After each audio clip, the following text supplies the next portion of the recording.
Been struggling to find some amazing anime to boost your vibe? Well, what's better than Isekai Anime? No, you don't need to go crazy searching for good shows anymore because we have got you covered. In this video, we're bringing you the top 10 Isekai Anime recommendations that you definitely won't regret watching. So let's jump right into it. Number 10, Log Horizon. Unlike most anime where the main hero just steamrolls everything with insane powers, this one takes a completely different approach. The story begins when the massively popular game Log Horizon releases a new expansion, and suddenly 30,000 Japanese players find themselves trapped inside the game world, not dreaming but actually living there. They are no longer controlling avatars, they are the characters, complete with all their skill levels and equipment. Shiro is a veteran player known as the villain in glasses, finds himself in this situation alongside of thousands of confused players. And if you think he's going to solve everything with raw power, nope, that is not his style. He strategizes, uses his brain, and outplays enemies instead of relying on combat strength. Log Horizon actually cares about what would realistically happen next in a game world. That said, the pacing does slow down at times. Some of the heavy political discussions felt unnecessary to me, very Game of Thrones-ish, and clearly there stretches episodes, but honestly you can skip those parts, so do not overthink it and just watch the series. Number 9, the Saga of Tanya the Evil. Imagine being so hopeless in life that you become an atheist, and then God punishes you by reincarnating you into even a more difficult world. Thankfully, that does not happen in real life, but it actually happens to Tanya, our protagonist. He is reincarnated as a little blonde girl in a war-torn magical world, similar to World War II Europe. Now we call Tanya Dirachiv. She joins the military at age of 9, trying to climb the ranks quickly and secure a safe desk job. Ironically, every time she shows brilliance, her bosses think she is extremely patriotic and promote her to even more dangerous missions. Now, it might sound relatable, but honestly, Tanya has insanely strong nerves to fight both the world and being X. However, one thing that does not stand out to me was that the supporting characters are pretty forgettable, and sometimes Tanya seems more merciless still, somehow works, and that is exactly why this show is so binge-worthy. Number 8, Sword Art Online. This might be the most controversial entry on the list, but I would still recommend it in 2022. Thousands of players log into a VR game called Sword Art Online, and immediately after launch, they realize they cannot log out. Worse, if they die in the game, they die in real life. Now, fear spreads fast because the threat is real. Kirito, a solo player and a former beta tester, has to survive while also protecting others. The first few episodes are generally amazing. The romance between Kirito and Asuna resonated with millions, but the show did get dragged out. Many fans, including me, agree that it should have ended after 14 episodes. The Alfenheim arc was rough and uncomfortable, and I honestly did not understand why every girl falls for Kirito for no good reason, but later seasons do justice to the anime. I would really like you to watch it and come back with your thoughts. Number 7, The Rising of the Shield Hero. The story follows a college student, Naofumi Ituani, who gets summoned to another world as one of the legendary heroes. These 4 legendary heroes are meant to save the world from apocalyptic monsters, but things do not go the way you expect. After just a few days, everything turns upside down when Naofumi is betrayed, framed, and suddenly goes from hero to hated outcast overnight. This is where his real story begins. Naofumi becomes cynical, bitter, and trusts nobody, which honestly feels like a completely normal reaction, but eventually he is vindicated, and that pays off feels earned. The first season is generally strong, but many fans feel the later seasons are bland, so I would not recommend them before you finish season 1 because that season handles everything perfectly. Number 6, Overlord. Imagine a bad guy conquering the world.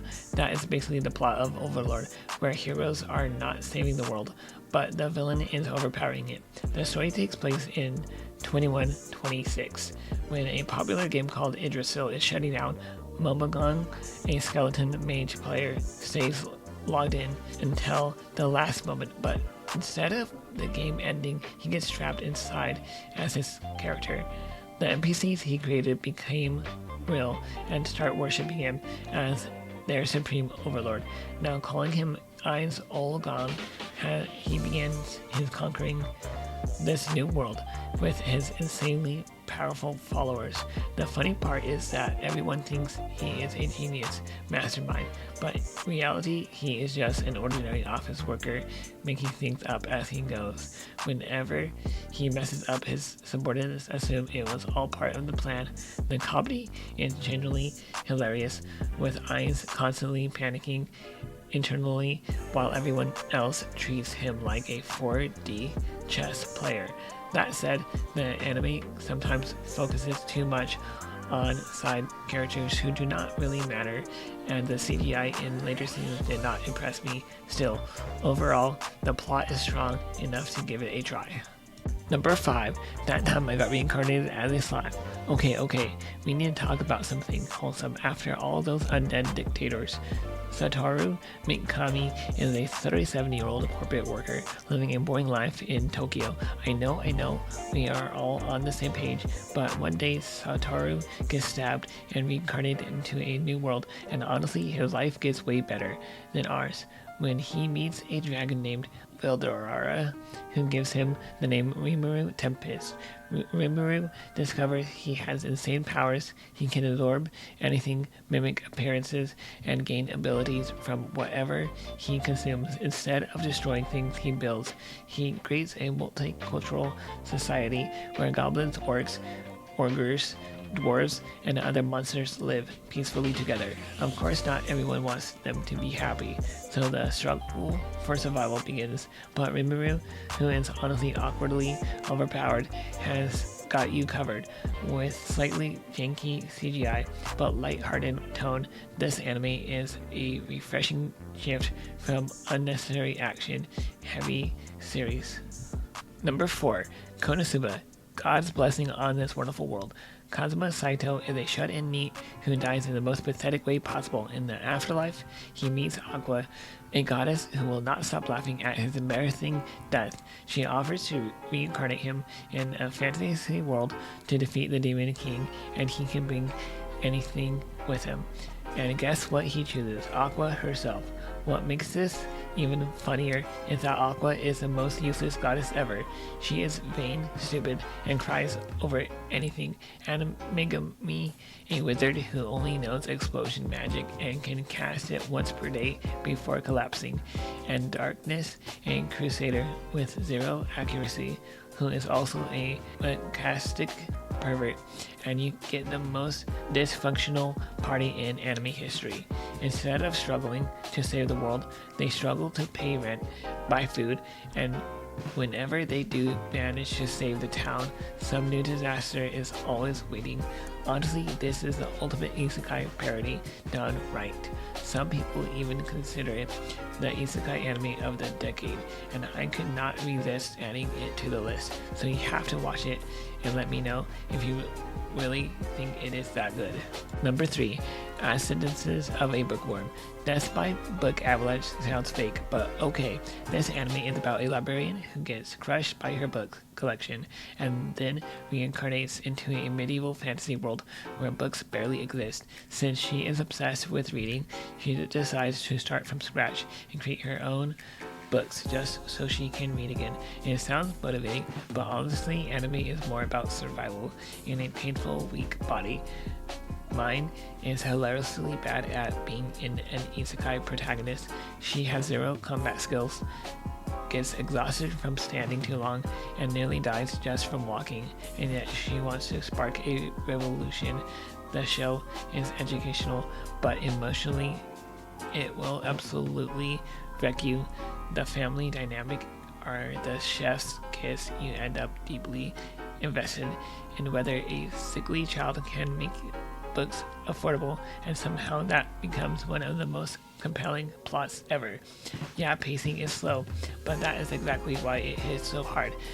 This is the isekai for people who are tired of overpowered leads bulldozing everything. Even Crunchyroll called it their one true 10 out of 10, and honestly, that is for a reason. Number 2, Mushoku Tensei Jobless Reincarnation. This anime sets new standards when it was released, and for me, it is one of the most impressive series I have seen. The story follows a 34-year-old man who dies while saving teenagers from a truck. Instead of going to an afterlife, he is reincarnated as Rudius Greyrat in a fantasy world, keeping all his adult memories. Honestly, having his memories could have been skipped, as it was probably the last thing he wanted. He vows to live this second life without regrets, learning magic from his teacher Roxy, befriending the noble girl Eris, and generally trying to become a better person. The show handles consequences seriously. The guilt of loved ones dying because of your actions deeply sharps the protagonist and makes his relationships messy and to a large extent realistic. This show is a must-watch as long as the topics of erotical dysfunction and polygamy do not bother you. A heads up, these topics have not been handled very sensitively. Number 1, ReZero, starting life in another world. This anime tops our list for a reason. It takes everything you expect from an isekai and turns it into a psychological horror. The main character, Subaru, has returned by death. He resets every time he dies, keeping his memories. It might sound like a cheat code, but it's actually a nightmare. Subaru watches everyone he cares about die, horrifically over and over. He experiences his own death dozens of times, stabbed, frozen, eaten alive. Ironically, he cannot tell anyone about his power or die for good. He is stuck gathering trauma from timelines only he remembers, desperately trying to find the one path where everyone survives. Even the plot conveys this sense of desperation. Subaru is not overpowered. He is just a normal man. His growth takes time and comes at a cost of many painful failures.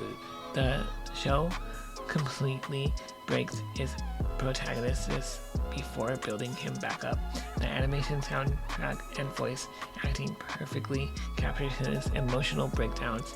This anime is not about escapist fun. It traps you in the story and ends up enjoying every moment.